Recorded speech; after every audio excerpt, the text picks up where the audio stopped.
우리나라 영화 중에 관상이라는 영화가 있었죠. 조선시대 그 세조 때의 격변기를 배경으로 한 영화입니다. 거기 나온 주인공이 이제 관상을 보는 사람인데 그 주인공이 송강호죠. 그분이 관상의 대가입니다. 근데 그분이 마지막 장면에서 이러한 대사를, 명대사를 읊조려요. 나는 사람의 얼굴을 보았을 뿐 시대의 모습을 보지 못했소. 시시각각 변하는 파도만 본 격이지.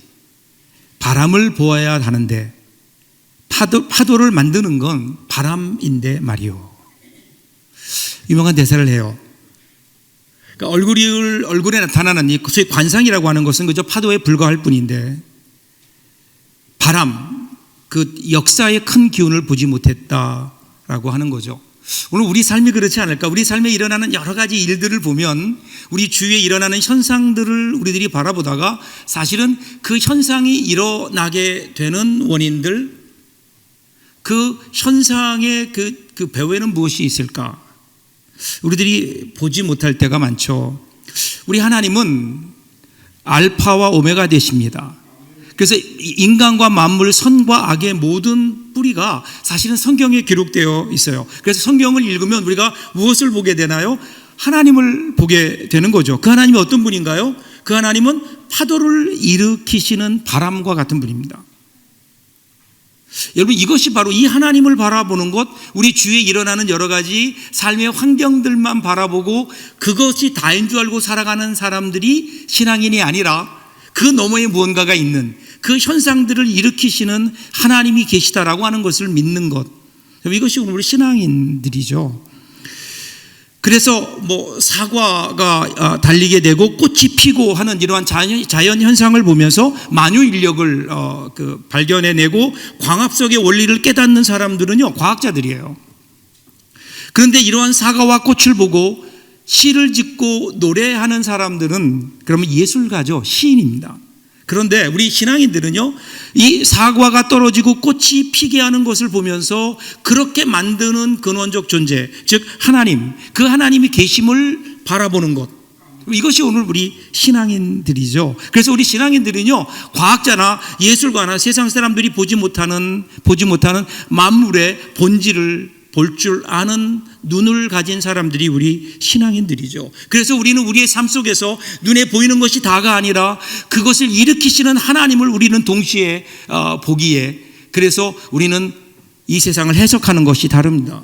그래서 우리는 언제나 작은 것에서 기적을 보게 되고요, 그리고 오늘 우리의 고난을 통해서 함께 하시는 하나님의 사랑도 경험하게 되는, 그래서 고난 가운데 감동의 노래를 부를 줄 아는 사람들, 이 사람들이 신앙인들이죠.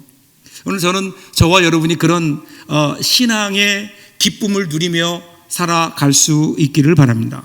근데 오늘 본문을 보면 안타깝게도 이 하나님을 보지 못해서 가장 불행한 삶을 살았던 사람들의 이야기, 하나님을 믿으면서도 이 하나님을 보지 못해서 그래서 하나님의 영광이 없는 삶을 살았던 사람들의 이야기가 나오고 있습니다. 자, 오늘 본문을 보시면 사무엘상 4장에서는요, 이스라엘 백성들과 블레셋의 전쟁으로 시작해요.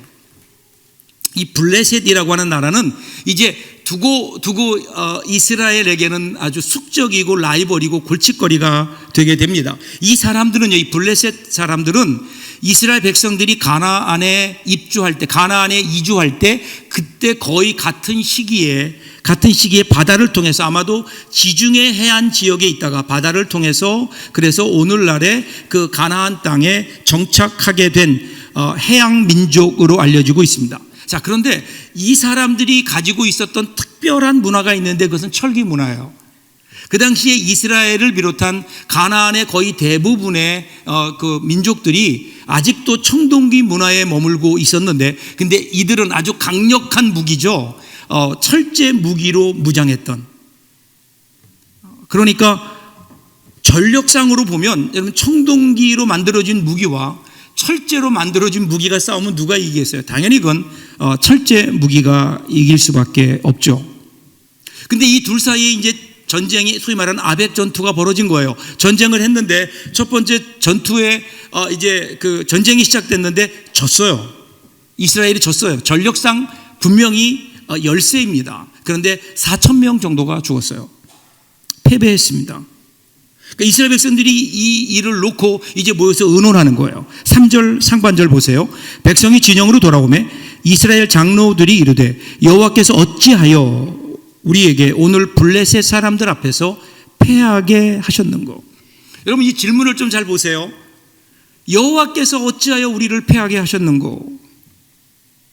원인을 지금 어디서 찾고 있는가 하면요, 하나님에게서 찾고 있는 거예요.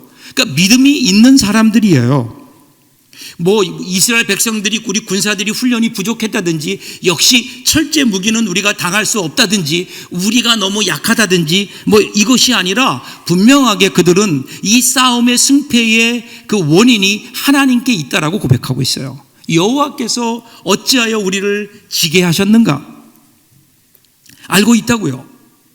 그들은 그 문제가 발생했을 때, 전쟁에 졌을 때, 그때 바로 하나님을 그들은 생각했어요. 이 점에서 그들은 매우 훌륭합니다. 우리 그럴 수 있잖아요. 야, 이번 작전 누가 세웠어? 이번 이 일을 지휘한 지휘관이 누구야? 책임 물어. 이럴 수도 있잖아요. 그런데 그들은 그런 얘기는 전혀 안 해요. 주께서 어찌하여 우리를 패배하게 하셨는가? 왜 자기들이 졌는지에 대해서 분명한 신앙적 고백을 가지고 있습니다. 여기까지는 좋았어요. 근데 그 다음이 문제입니다. 이어지는 3절 하반절을 보세요. 여호와의 언약궤를 실로에서 우리에게로 가져다가 우리 중에 있게 하여 그것으로 우리를 우리 원수들의 손에서 구원하게 하자 하니. 자, 이스라엘 백성들이 전투에서 졌어요. 하나님이 함께 하시지 않았기 때문이다. 그들은 분명히 알았어요. 자, 그러면 그 다음에 어떻게 될까요? 그러면 하나님이 함께 하셔야죠. 다음 또 2차 전쟁을 해야 되는데, 그러려면 하나님이 함께 하셔야 되잖아요. 그러면 하나님이 어떻게 해야 함께 하실까? 이것이 문제였습니다. 어떻게 해야 하나님이 함께 하실 것인가? 라고 생각하다가 문득 그들의 눈에 들어온 장면이 있어요. 그것은 블레셋 진영을 보니까 거기에는 거대한 그들이 섬기는 신상이 거기에 있어요. 다곤 신상이 거기에 있고, 그 주위에는 화려한 깃발들이 나부끼고 있고요, 그 옆에는 화려한 복장을 한 그런 제사장들이 그 옆에 서 있는 것을 보게 된 거예요. 아, 우리가 여기에서 밀렸구나. 아, 우리에게 저런 우리와 하나님이 함께 하시는 어떤 신상이나 깃발이나 제사장들이 우리에게 없구나 라고 생각한 거예요. 그러면서 그들은 동시에 공통적으로 생각한 게 있습니다. 아, 우리에게 신상은 없지만 하나님의 임재를 상징하는 분명한 것이 있지. 그게 뭐예요? 언약궤예요. 언약궤. 그러니까 우리도 그 언약궤를 이곳에 가져다 놓으면, 그리고 우리도 깃발을 세우고 거기에 제사장들도 오게 하면, 그러면 우리가 이길 수 있지 않겠는가? 하나님이 우리를 이기게 하시지 않겠는가? 하나님의 임재를 상징하는 언약궤를 가져다 놓으면 하나님도 여기에 함께 하시지 않겠는가? 이 생각을 한 겁니다. 조금씩 불안해지기 시작하죠. 4절을 보세요. 이에 백성이 실로에 사람을 보내요. 그룹 사이에 계신 만군의 여호와의 언약궤를 거기서 가져왔고, 엘리의 두 아들 홈니와 비느하스는 하나님의 언약궤와 함께 거기에 있었더라. 이제 그들이 가서 이렇게 결정하고, 가서 실로에 있는 성소에 있는 그 하나님의 지성소에 있는 언약궤를 그들이 군대 진영으로, 지금 전쟁이 벌어지는 군대 진영으로 가져온 거예요. 거기에다가 엘리의 두 아들이었죠, 홈니와 비느하스는 제사장으로 전쟁에 참여하게 되는 겁니다. 근데 오늘 성경을, 이 4절을 조금 더 면밀하게 우리들이 살펴보면, 이스라엘 백성들은 그냥 단순히 여호와의 언약궤를 가져오자 이렇게 얘기하는데, 그런데 그것을 기록하고 있는 성경을 보면, 그 과정을 기록하고 있는 성경을 보면 그냥 여호와의 언약궤가 아니에요. 그 앞에 뭐가 붙어요. 그게 뭐냐면 그룹 사이에 계신 만군의 여호와. 여러분, 이 뉘앙스를 잘 보세요. 언약궤가 있어야 될 자리가 어디인가를 분명하게 이야기해 주고 있어요. 그룹 사이에 계셔야 되는 거예요. 하나님이 계셔야 될 자리는 바로 그 자리인 거예요. 거기에 하나님을 만군의 여호와라고 표현했어요. 지난주에 제가 설명했죠. 온 우주를 다스리시는 하나님, 온 우주의 주관자 되시는 그 하나님이신 거예요. 아무도 하나님을 다스릴 수 없는, 하나님이 다스리시는, 온 세상을 다스리시는 하나님, 만군의 여호와. 그런데 지금 이스라엘 백성들은 어떻게 생각해요? 자기들의 필요에 따라 하나님을 마음대로 자기들이 원하는 자리에다 가져 놓을 수 있다라고 하는 생각을 한 겁니다.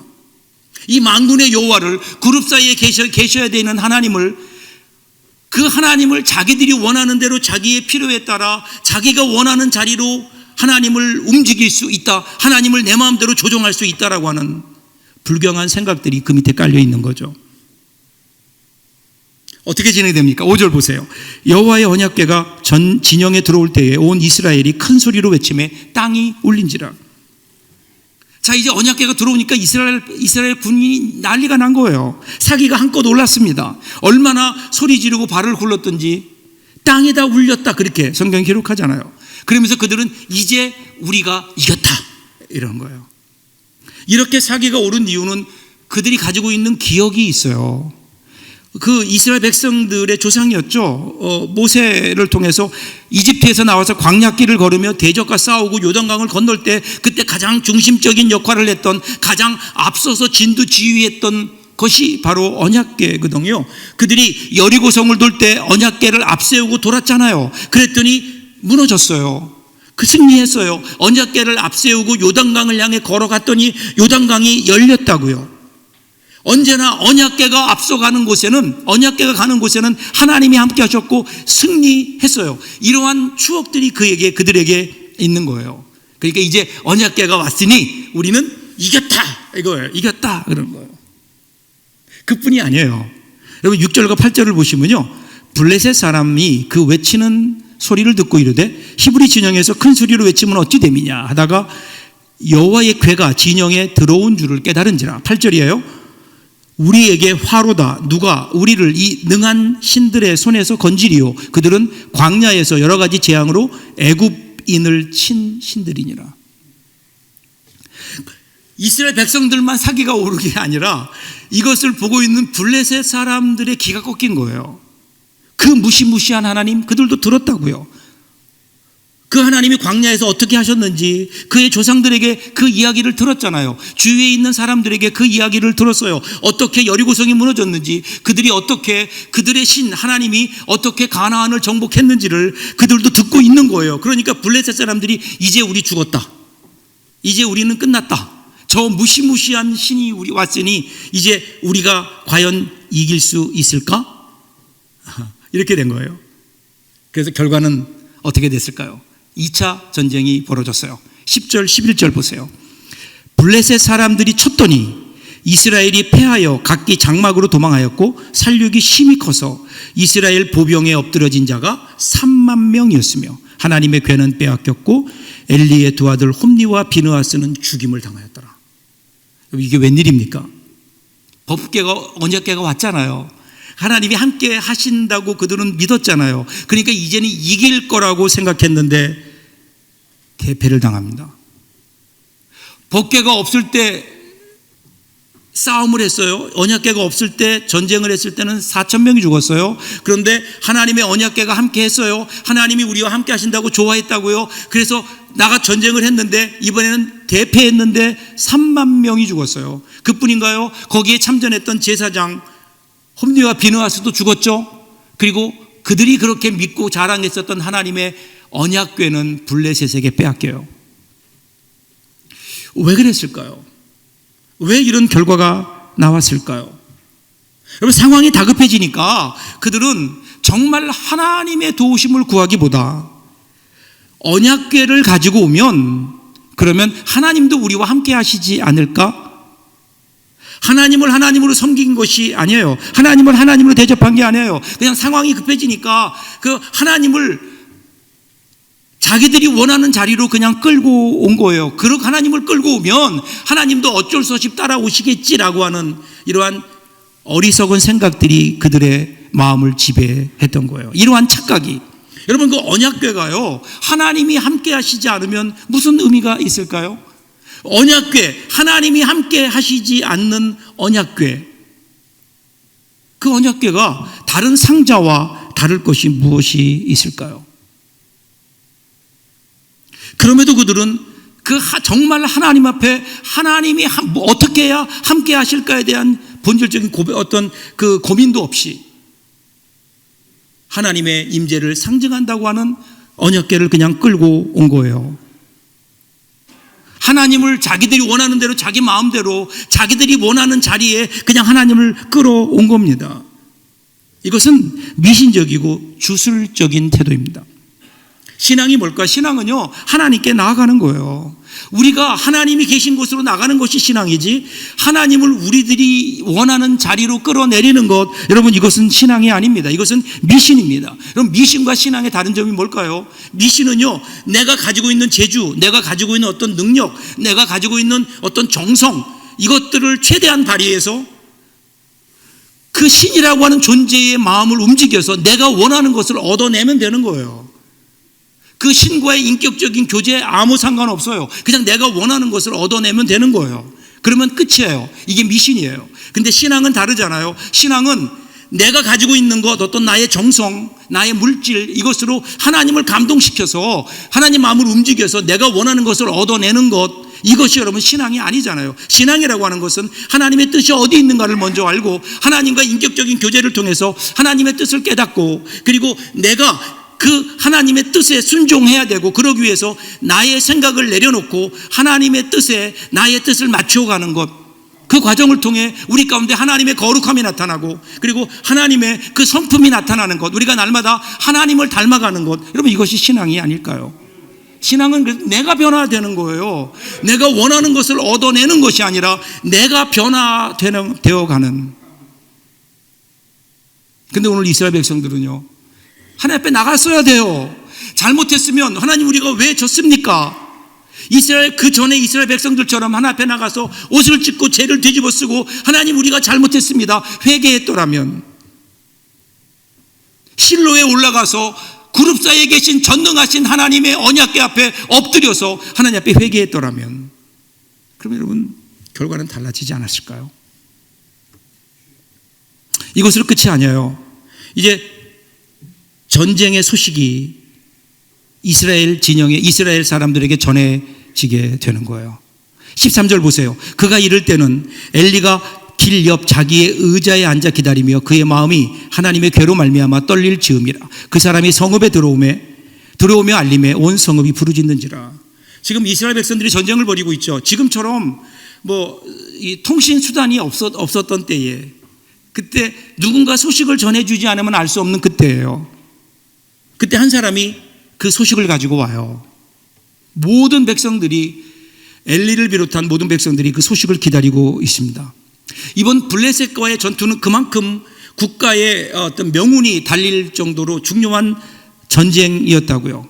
그런데 오늘 본문을 보면 엘리가 어디에 있었는가? 그러면 길 곁에 있는 자기 의자에 앉아 있었다, 그렇게 얘기해요.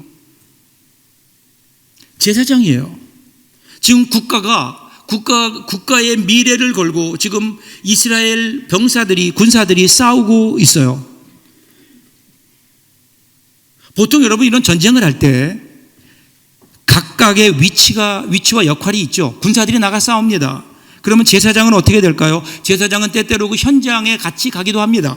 그러나 여러 가지 이유들로 가지 못할 때는 여호와의 제단을 지키며 기도의 자리에 있는 겁니다. 하나님의 언약궤 앞에, 지성소 앞에 무릎 꿇고, 그리고 제사장은 그곳에서 나라를 위해서, 지금 싸우고 있는 군사들을 위해서 하나님의 도우심을 구하며 하나님 앞에 엎드려 있어야 되는 거예요. 기도의 자리에 있어야 되는 거예요. 그런데 오늘 본문을 보면 엘리의 자리는요, 그냥 자기 의자예요. 지금까지 자기가 앉아 있었던 길가 자기 의자. 엘리가 있어야 될 자리는요, 기도의 자리였다고요. 지성소의 자리였다고요. 하나님 앞에, 하나님의 언약궤를 지키며 언약궤 앞에 있어야 되는데 언약궤도 다 내어준 채 자기 자리에 앉아있는.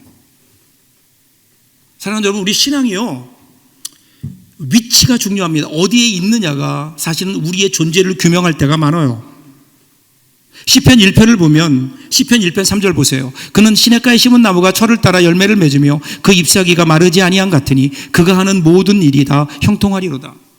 여기 나오면 이 나무가 한 그루 나오는데요, 여러분, 이 나무가 풍성한 열매를 맺고 시절을 따라서 열매를 맺고, 그리고 잎이 푸르른 이유가 뭐라고요? 그 이유는 단 하나예요. 그가 시냇가의 신기였기 때문에 그래요. 물가의 신기였기 때문에 그래요. 만일 똑같은 나무지만 이 나무가 메마른 사막의 한 복판에 신기어졌다고 생각해 보세요. 그러면 말라 죽었을 겁니다. 사랑하는 여러분, 우리 신앙이 무엇으로 판단될까요? 오늘 내가 어디에 있는가를 보면 돼요. 내가 있는 자리가 어디인가? 내가 있는 자리, 하나님이 원하시는 자리인가? 내가 있어야 될 자리인가? 하나님이 원하시는 자리에 내가 있는가? 근데 불행히도 엘리는 자기가 있어야 될 자리를 지키지 못했어요. 그리고 그냥 자기 편한 의자에 앉아 있었다고요. 그렇게 앉아 있는 엘리에게 소식이 전해지잖아. 17절 보세요. 소식을 전하는 자가 대답하여 이르되 이스라엘이 블레셋 사람들 앞에서 도망하였고 백성 중에는 큰 살육이 있었고 당신의 두 아들 홈리와 비느하스도 죽임을 당하였고 하나님의 괴는 빼앗겼나이다. 전쟁에 졌어요. 4만 명이나 죽었어요. 그리고 엘리의 두 아들이었던 홈리와 비느하스도 죽었어요.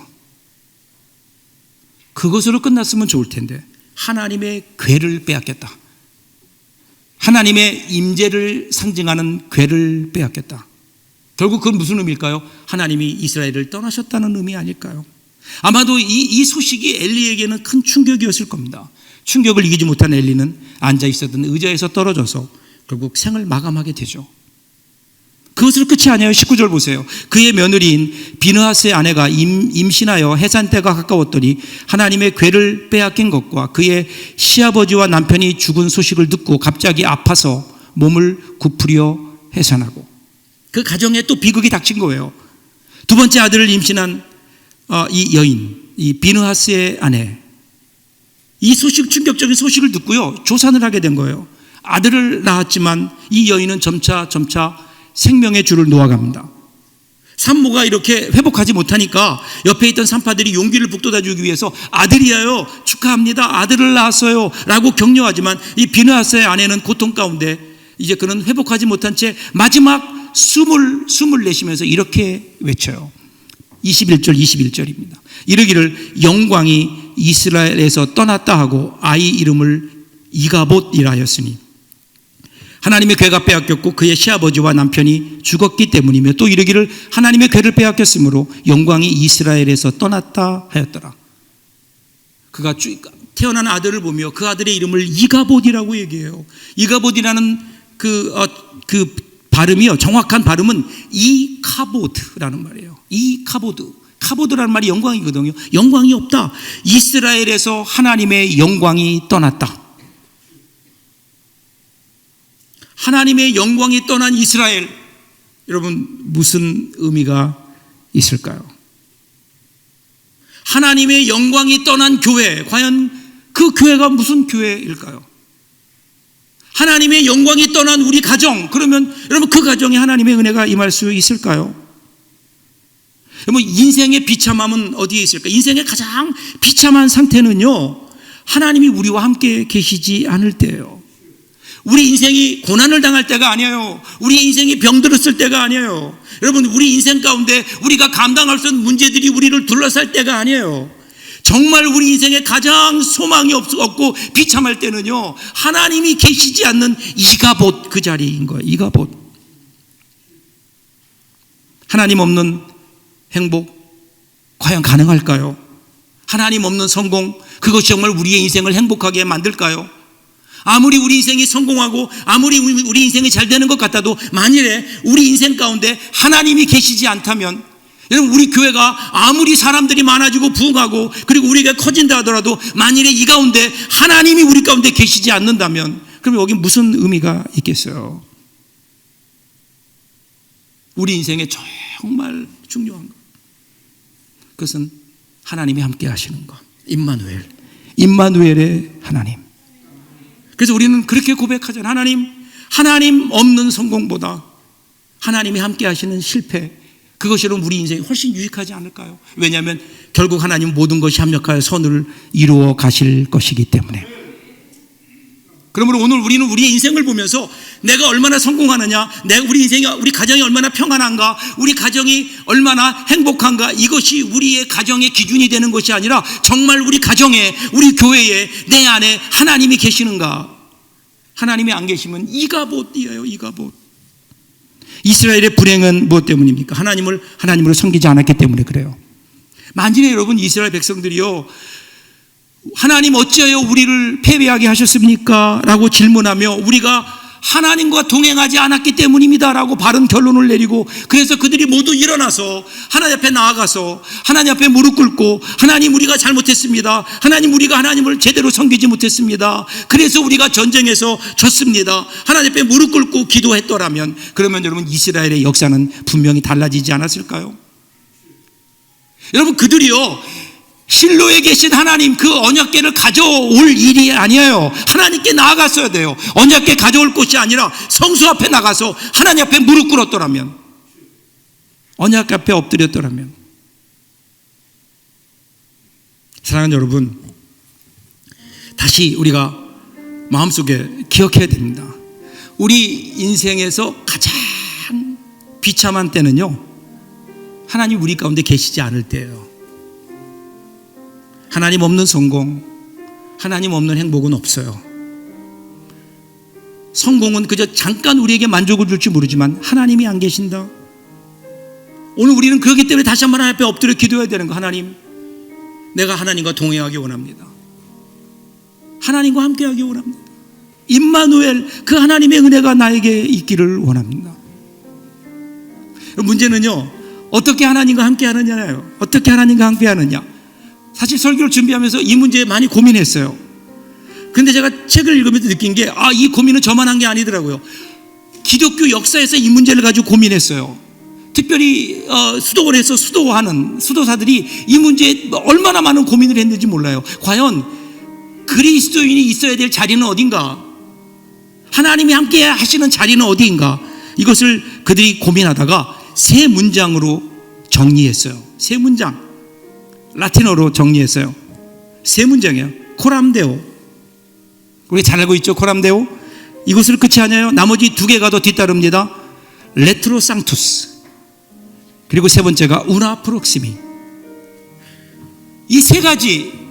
여러분, 첫 번째가 코람데오예요. 코람데오가 뭐죠? 하나님 앞에서. 우리는 하나님 앞에 사는 거예요. 하나님 잊지 말아야 돼요. 하나님은 우리를 보고 계시잖아요. 우리는 세상 앞에 사는 게 아니에요. 사람 앞에 사는 게 아니에요. 하나님 앞에서 살아가는 삶. 여기에 하나님이 함께 하신다. 두 번째는요, 레트로 상투스라는 말. 레트로라는 말은 뒤라는 뜻이고요, 상투스는 성도예요. 성도들 뒤에서. 아마도 수도사들이 성도들 뒤에서 성도들을 섬기는 것을 말하는 거 아닐까요? 그럼 오늘 우리도 마찬가지죠. 우리도 성도들 뒤에 그들을 섬기며, 교회를 섬기며, 하나님이 우리에게 주신 이웃으로 주신 성도들을 섬기는 레트로 상투스. 그 다음 마지막 세 번째는 우나 프록시미라는 말인데, 우나라는 말은 함께, with라는 말이고요, 프록시미라는 말은 이웃이에요. 이웃과 함께. 여기에 하나님이 함께 하시는 자리라고 우리 신앙의 선진들이 우리에게 정리해 주었어요. 여러분 기억하세요. 우리 이번 한 주간 동안 우리의 삶의 자리가 바로 여기였으면 좋겠어요. 하나님 앞에 사십시오. 세상 앞에 사는 것이 아니라 전능하신 하나님, 불꽃 같은 눈동자로 우리를 보시는 그 하나님 앞에 살아가는 것, 바로 코람데오인 거예요. 그리고 레트로 상투스, 우리 성도들과 함께 성도들을 섬기며 그들을 도우며 하나님이 세우신 교회를 세우며, 레트로 상투스. 그리고 마지막은 우나 프록시미, 이웃과 함께. 이 세상을 향한 우리의 선교적인 분명한 소명을 잊지 아니하고 세상을 향하여 계속해서 복음을 전하는, 여러분 이 일을 우리들이 하며 살아갈 때, 그때 하나님께서 우리와 함께 하신다는 거예요. 그 자리가 하나님이 함께 하시는 자리라는 거예요. 이번 한 주간 동안도 저와 여러분의 자리가 그런 자리가 되기를 원합니다. 제발 이가봇의 자리가 아니라 하나님이 함께 하시는 자리. 그래서 하나님 앞에서 성도들과 함께, 이웃과 함께 이 땅에 하나님이 주신 사명들을 이루며 살아가는, 그럴 때 여러분 거기에 하나님의 영광이 나타나지 않을까요? 이 세상을 뒤집을 수 있는 힘이 우리 가운데 일어나지 않을까요? 이번 한 주간 동안도 그렇게 살아서 하나님께 영광 돌리는 저와 여러분들 될 수 있기를 주님의 이름으로 축복합니다. 기도하겠습니다.